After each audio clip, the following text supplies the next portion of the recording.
માતરનું ઉંડેલા ગામ પર એકવાર આવ્યું વિવાદમાં. ઉંડેલા સરપંચ ઇન્દ્રવદન પટેલની દાદાગીરીથી બે જૂથ વચ્ચે અથડામણ. અમારા પાણીના જગ લેવા હોય તો જ ગ્રામ પંચાયતની જમીનમાં લગ્ન મંડપ બાંધવા દઈએ તેવું કહેતા વિવાદ. 8 દિવસ પહેલા ફરિયાદીએ ભત્રીજીના લગ્નમાં જમણવાર માટે ગ્રામ પંચાયતની જમીન વાપરવાની પરવાનગી લીધી હતી. લગ્નના આગલા દિવસે ગ્રામ પંચાયતની જગ્યા પર ફેન્સિંગના તાર હટાવી સાફ સફાઈ કરવા પહોંચ્યા ત્યારે સરપંચે માંગ કરી. સરપંચે કોલ કરીને કહ્યું, જો પાણીના જગ મારા લેવાના હોય તો જ મંડપ બાંધજે, નહીં તો બાંધતો નહીં.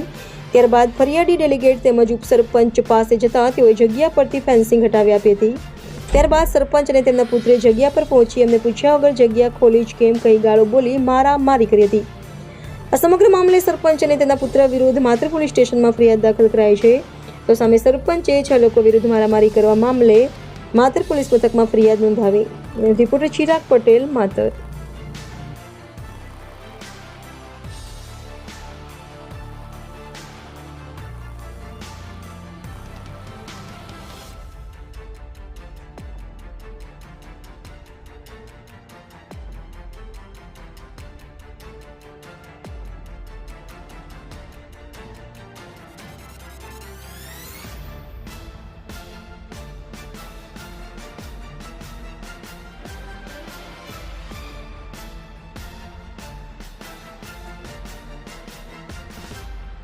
શું બીના બની હતી, શું કહેવું છે તમારે? અહીંયા પંચાયતની જમીન ત્યાં બસ સ્ટેશન આગળ આવી છે, ત્યાં આગળ બધા કાર બધા મારેલા હતા અને સામે કડપદા લોકોનું પ્રસંગ હતો. તેમણે કંઈક જગ્યા માગી તો કાકા એવું કીધું કે ભાઈ મારે પહેલાં બધું પૂછપરછ કરવી પડે, સભ્યોની સહી લેવી પડે, પંચાયતમાં તલાટીની સહી લેવી પડે.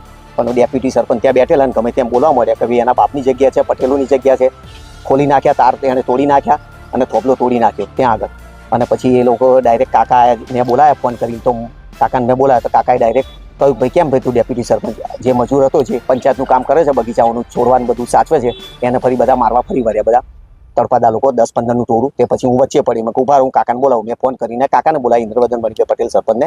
પછી એમણે ડાયરેક્ટ ડેપ્યુટીને પૂછ્યું ભાઈ આ કેમ આવી રીતે કરતો, ભાઈ ફેટાફેટ આવી ગઈ અને ફેટ પકડી લીધી સરપંચની. ડેપ્યુટી સરપંચે ફેટ પકડી લીધી. પછી એ લોકોએ ડાયરેક્ટ FRI ફળવા સરપંચને એ લોકો અહીં આવ્યા અને ત્યાં ઊભો રહ્યો.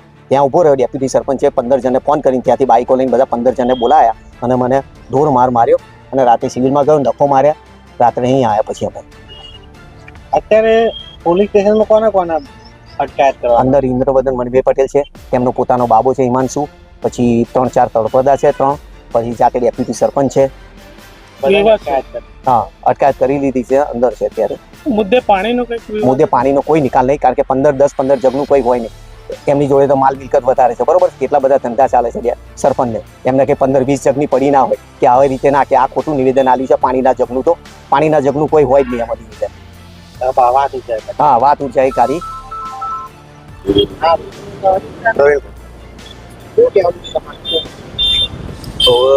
એમાં ગઈકાલે અમારે થોડોક કકડાટ થયો છે.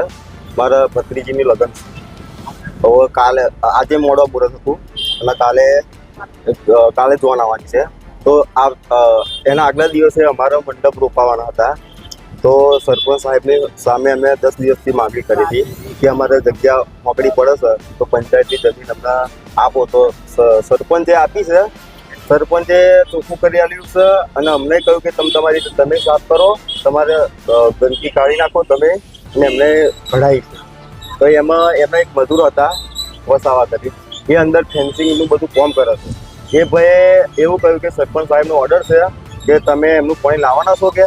તો અમે એમ કહ્યું કે અમે 15 દિવસ પહેલાં બધું લખાઈ દીધું છે, તો અમે પાણી નહીં લાવી શકીએ. કે જો તમે સરપંચનું પાણી લાવશો તો તમને મંડપ પહોંચવામાં આવશે ને રસોડું બનાવવામાં આવશે. તો એની મેં કકડાટ થયો. તો અમારા દીકરીના લગ્નમાં મોલ આખો બગડી ગયો છે, બધા હેરાન થઈ ગયા છે. અત્યારે છોકરી રડે છે, એની મમ્મી રડે છે, એના પપ્પા રડે છે. અત્યારે છોકરીને ખાતી પીતી નહીં, એના અમારો ગંભીર મોલ થઈ ગયો.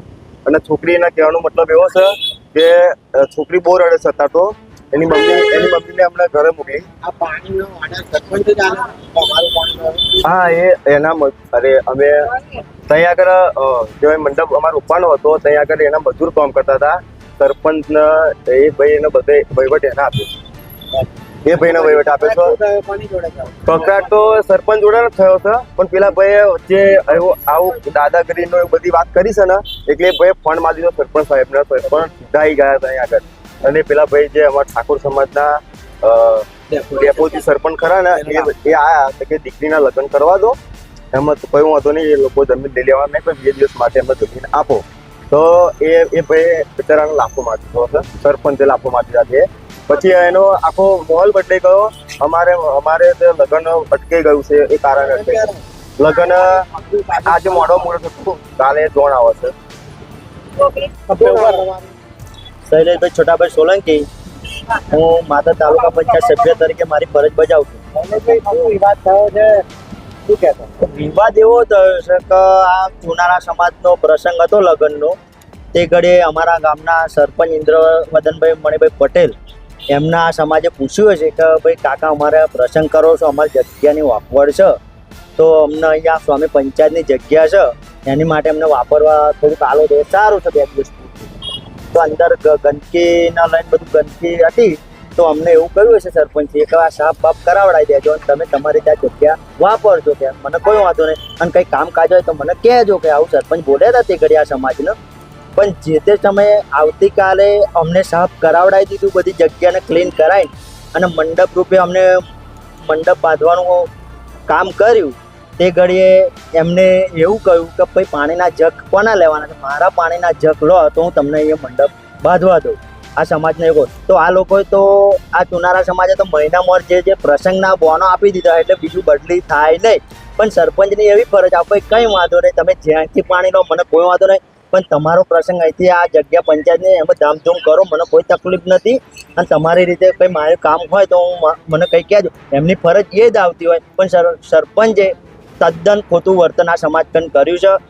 અને એ વર્તન કર્યા બાદ આ સમાજના કે મંડપના બદલે આ સમાજ ડાયરેક્ટ ઉપસરપંચ કન ગયા હતા. અને ઉપસરપંચે ફરી અમનું ઉપરારું લઈને કાલે કે હું ઊભો રહું તમે મંડપ વધો, તો કંઈક ઝપાઝપી થઈ છે આ બંને વચ્ચે, આ 2 સમાજ વચ્ચે અને અમારો ઠાકોર સમાજ વચ્ચે કકરાટ થયો છે થોડોક. સરપંચ શું ખોટી માંગણી કરતા હતા? સરપંચ એવું કહેતા કે મારું પાણી લો તો જ તમને મંડપ વધવા દો.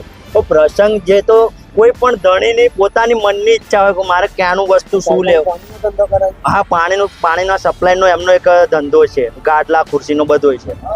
એમનો ઓર્ડર આપો તો જ ચાલે. હા,